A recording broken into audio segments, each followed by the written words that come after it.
Spotlight is a production of CTNY, the Catholic Television Network of Youngstown. It seeks to spotlight people, places, and events from around the Diocese of Youngstown that promote the new gospel of joy called for by Pope Francis. Your program host is Father James Corda.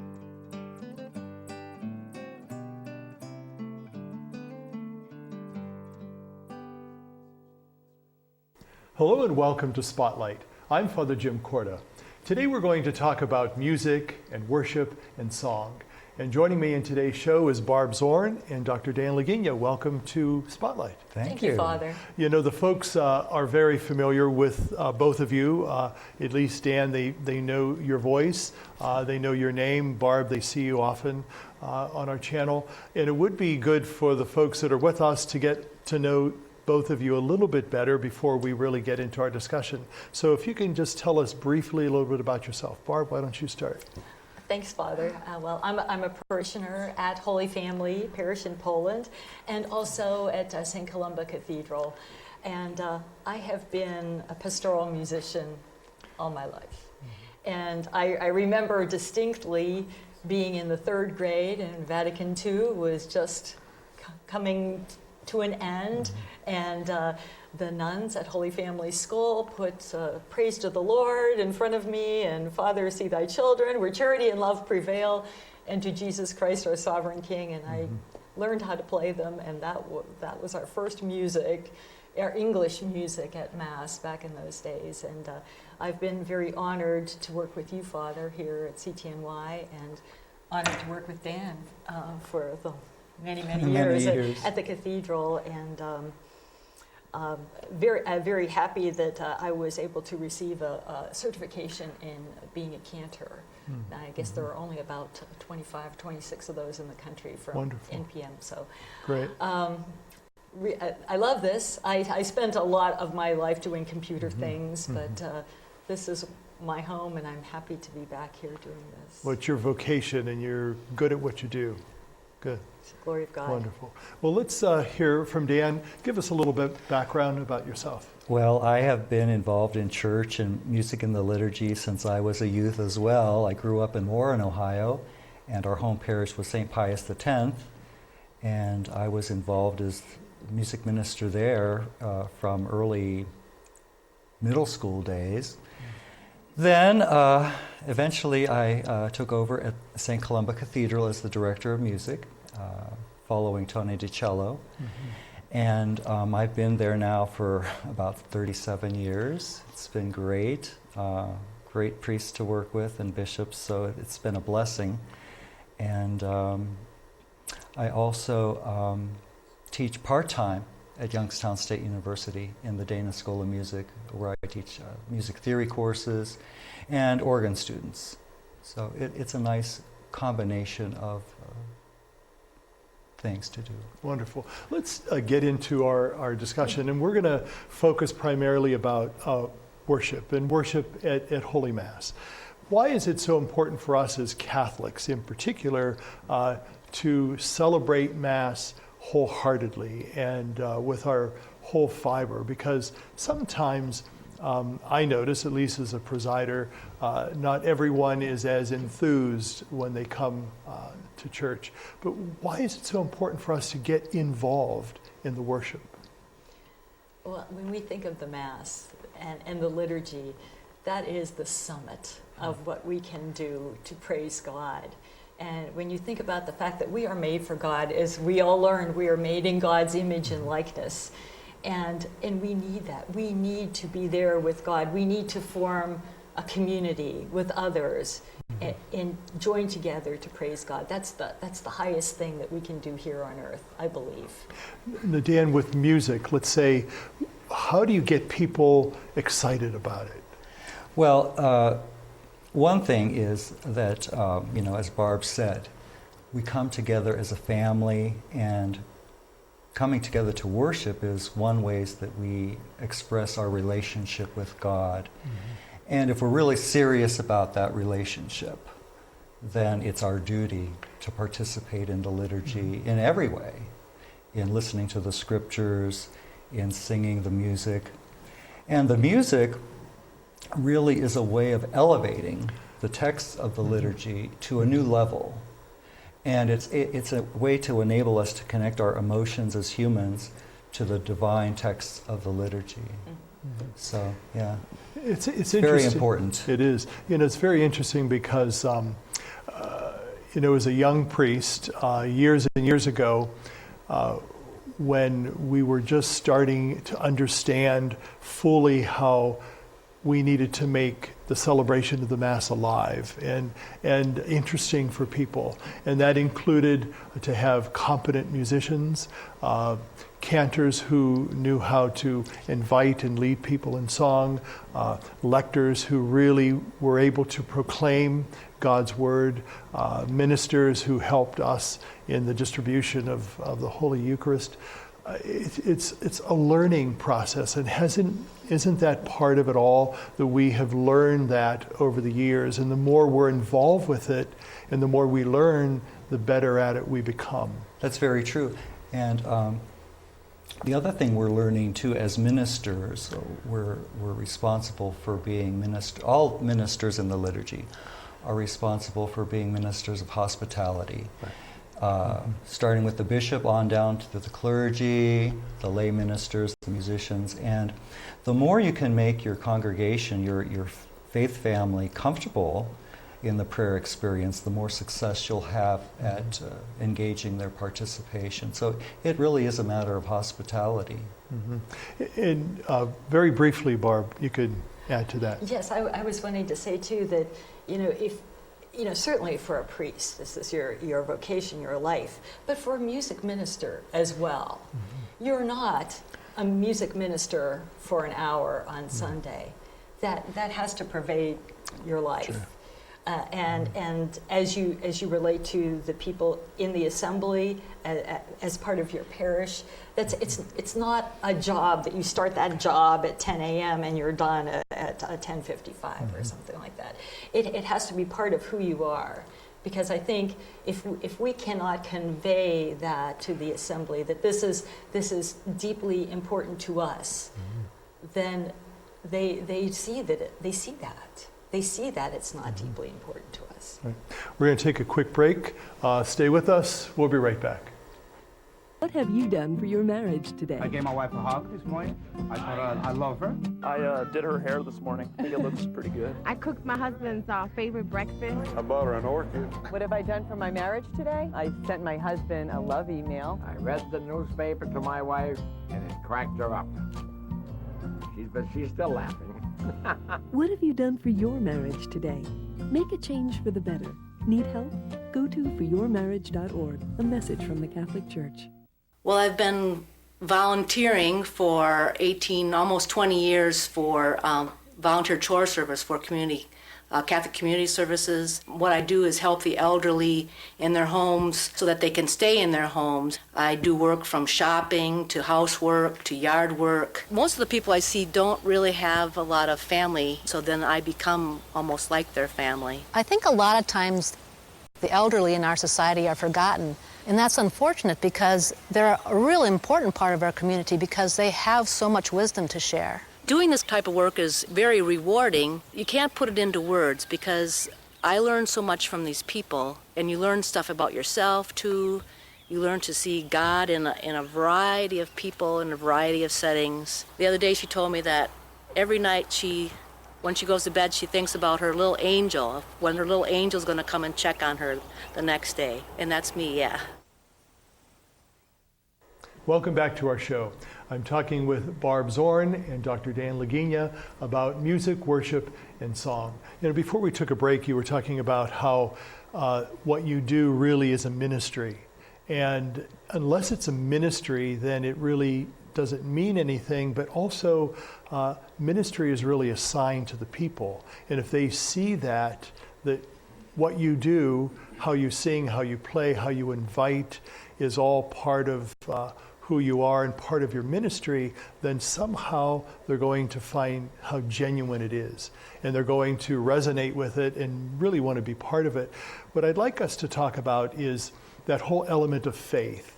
You can go out there and you could sing and not have faith, or you can invite people to join in the music and not have faith, but faith is really part of what we need to put those two together. Would you agree that faith has to go hand in hand with worship and music and song? Oh, yes. And I think the music of the liturgy illuminates our faith. And it, as Dan said earlier, it brings it to light even more. It causes us to think about the things that we are singing. In fact, some forms of music actually employ a repetition so that you can meditate on the words. Sure. The Taizé worship, if any of us are familiar with Taizé, the whole concept is to take a short phrase and repeat it and meditate on it. And it is so much more than just speaking the words over and over again. Dan, in your experience of directing the choirs and inviting people and training people, how do you convey that element of faith, of why it's so important? Well, one thing I try to do, and I think all ministers of the liturgy should bear this in mind, is that first and foremost, you need to love what you're doing and love the people you're praying with. And eventually there will be a bond of trust formed between the minister and the praying assembly. That's very important. So that's what I try to do first and foremost. Then what I try to do is select music that would be challenging and beautiful for my musicians, but also elevate the texts of the liturgy, similar to what a presider would do in his homily. Sure. A good homily is essential to worship, and music that expresses the gospel of the liturgy is also important. And then that, once those bonds are formed, that's going to affect how the folks leave the liturgy and act in the community. Right, exactly. And I think that's really the job of anyone who ministers at worship and at Mass on the weekend or during the week, is that we're to invite people to go out into the world, to continue to practice and to live what we've been celebrating. That's really key.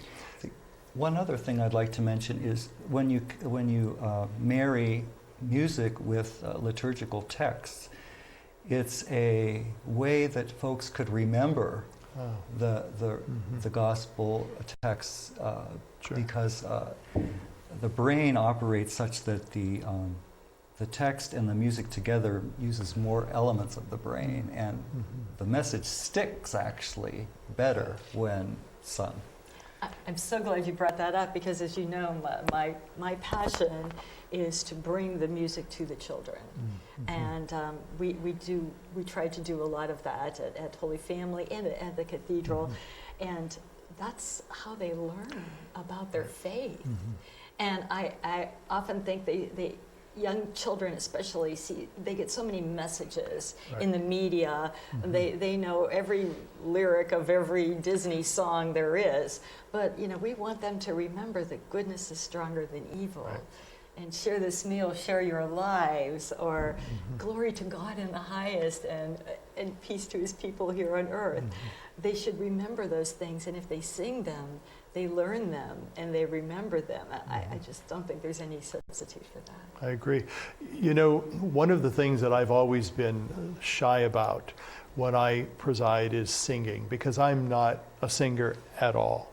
And so I kind of like it when I'm up there in the chair and the congregation's out there. There's a distance, so they really can't hear me sing. But I love to sing.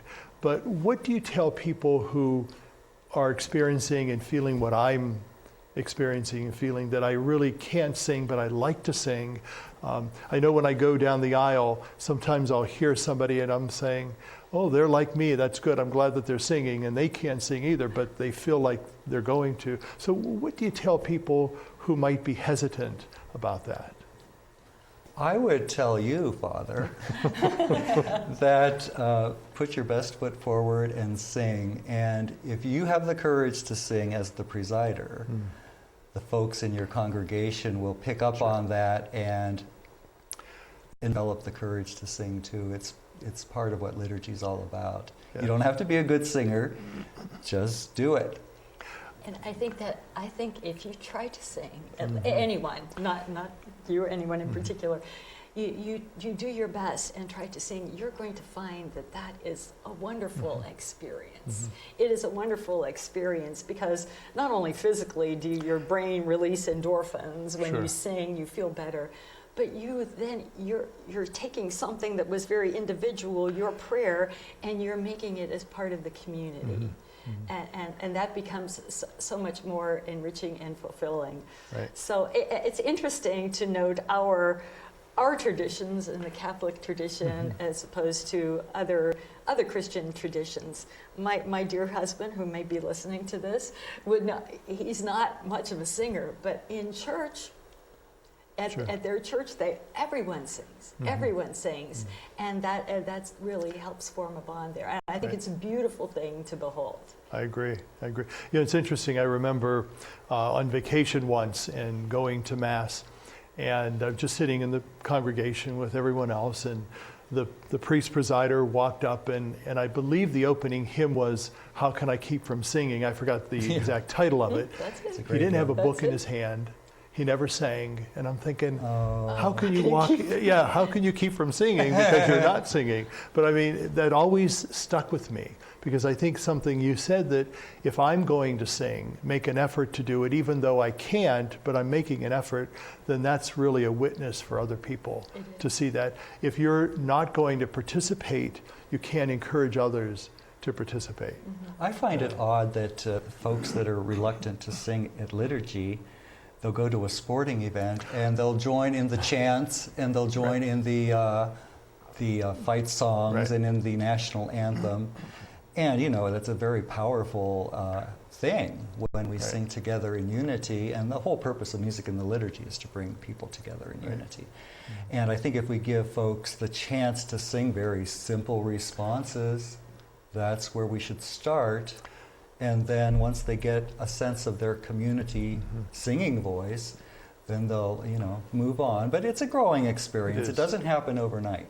And who would not sing Happy Birthday at a birthday party? Right. I mean, I think you mentioned this to me the other day, and I think it's a great kind of a comparison.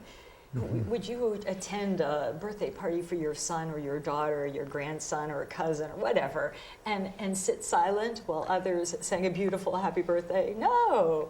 You join in the fun because that's part of the engagement with the rest of the family. That's part of the joy of the birthday. Good example. And, the bottom line is that's how we pray to God. There's so many different forms of prayer, and singing and music is one of those great gifts that God's given us to pray to Him. So it's really important that we do that. We're going to take a quick break and talk a little bit more about worship and music and song. Stay with us. We'll be right back. 33 million Americans have descended into poverty. And as their futures fall, so does our nation's. Welcome back to our show. I'm talking with Dr. Dan Laginya and Barb Zorn about music, worship, and song. One of the things I often thought about, at least as a presider, is that when I'm up there, it's not about me. It's about Jesus. It's about God. So how do we instill in one another that we're not there to perform, we're not there to act, we're there to worship? So how do we do that, and how do we express that? That can be a challenge because as a musician, you want to do your very best.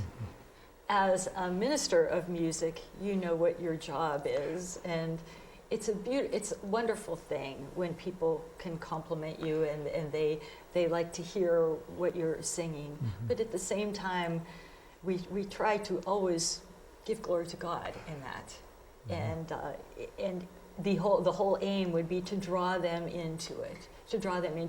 And maybe there are times when they're drawn into what they hear, when a cantor chants the responsorial psalm, and maybe that will give them the grace to respond in other parts of the liturgy. Sure. And how do we keep it God-centered? How do we just make sure that that's a what very we do? good point. Sometimes we kind of get away from that and we try to pick music that's about us. We want to feel good. But essentially, worship is worship of God. If, by simply following the ritual as given to us in the Roman Missal, we realize that there are many musical elements in the Mass. Mm-hmm.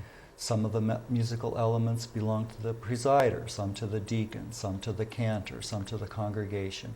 If we can allow the congregation to understand their role in the liturgy and let them have that role, for instance, if a cantor is leading them in song, it would be preferable that the cantor's voice is not overpowering the congregation, or the priest's voice is not overpowering the congregation.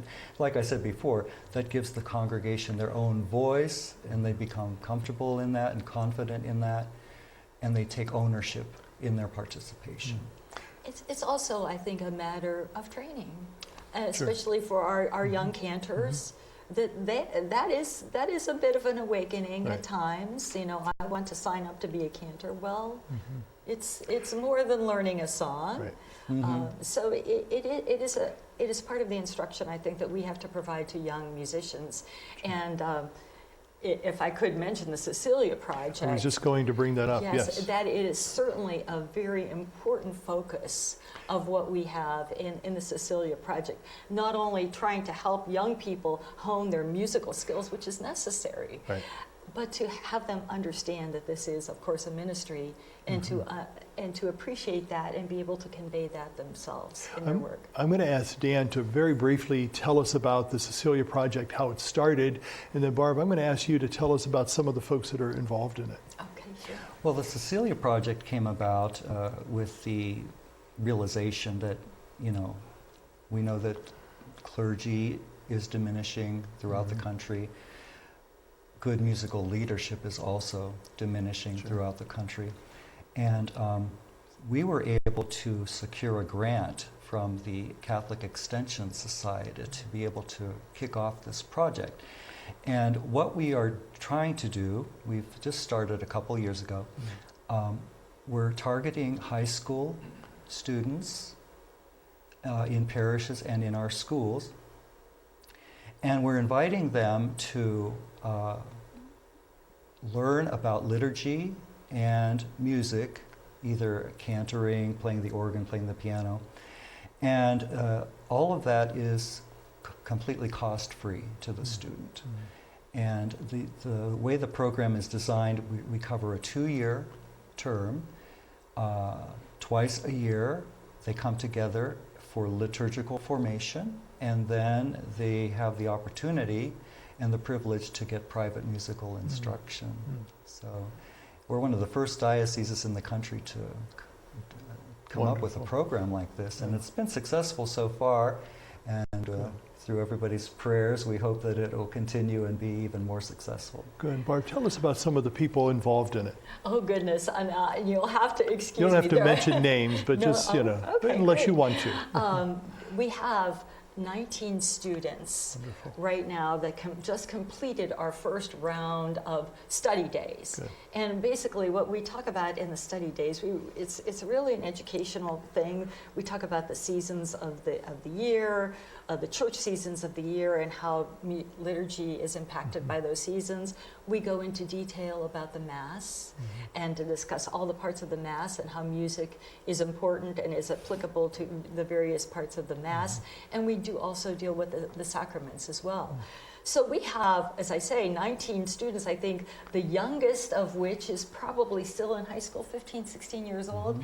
And we have some students who are juniors and seniors in college. They're involved with the Newman Center. Some of those students have been involved with Dr. Laginya through his classes at Dana School of Music. We have some that were nominated right from the parishes. St. Christine Parish was certainly a very big part of that. St. William's in Champion. And unless I can mention all the 19 names, I better not. Yeah. But it's been a very wonderful experience. The Sisters of Humility of Mary have also been very supportive of the Cecilia Project. And last year, we were able to take a student who is part of the Cecilia Project to a retreat of sorts put on by David Haas, and that's a name Wonderful. that everyone Sure. knows. And he has a retreat, and it's a week-long experience called Music Ministry Alive. And one of the Cecilia Project students was able to attend Music Good. Ministry Alive, and Sister Mary Jane Simmons of the Humility of Mary Sisters has been very, very active in helping us promote Cecilia Project. And there's, from what we understand, there's even interest in the Erie and Pittsburgh Diocese as well to continue and to do something like this. So what Our else can I teaching say? team consists of Father Mike Bolish, Director of the Office of Worship, Fran Amer, former Director of the Office of Worship, Mrs. Pat Camel from Blessed Sacrament in Warren, and Barbara and I. The five of us are the teaching team. And what I think is great that I never expected was to see what excitement these young people have for worship and liturgy. I mean, it's really gratifying. Wonderful. I mean, they're all just on fire with it. And our next challenge is that we're starting to recruit for our next class. Good. And if they want to get involved with Cecilia Project, how do they do that? Who do they contact? Well, they're certainly welcome to contact the Office of Worship. They should, hopefully their own pastor has heard about it. And in fact, we do require their pastors to kind of sign and say, Sure. yes, I approve or I sponsor this person that I know to be an active practicing Catholic to become involved with the Cecilia Project. So I would say you're welcome to contact me if you have access to names and even through Yes. CTNY, that would be fine. And through your own parish pastor, or the Office of Worship, Father Boliship, the Office of Worship. Parishes will be getting information in the mail very soon about the Cecilia Project. Very good. And if you're listening and there's somebody young and talented in your parish that you want to get more involved, send them our way. Very good. Yes, we should say this is targeted to high School age, through but early college. Yeah. Early college. Very Pretty good. flexible with that. Well, Barb Zorn, Dr. Daniel Laginya, thank you so much for enlightening us about music, worship, and faith and song. And God bless you, especially in the Cecilia Project. We know it's a wonderful program that really enlightens and enriches the young people, especially in the faith with music and worship. And we thank you for that very much. Thank you. God bless you, Father. Thank you. And thank you for being with us. Have a good day, and God be with you.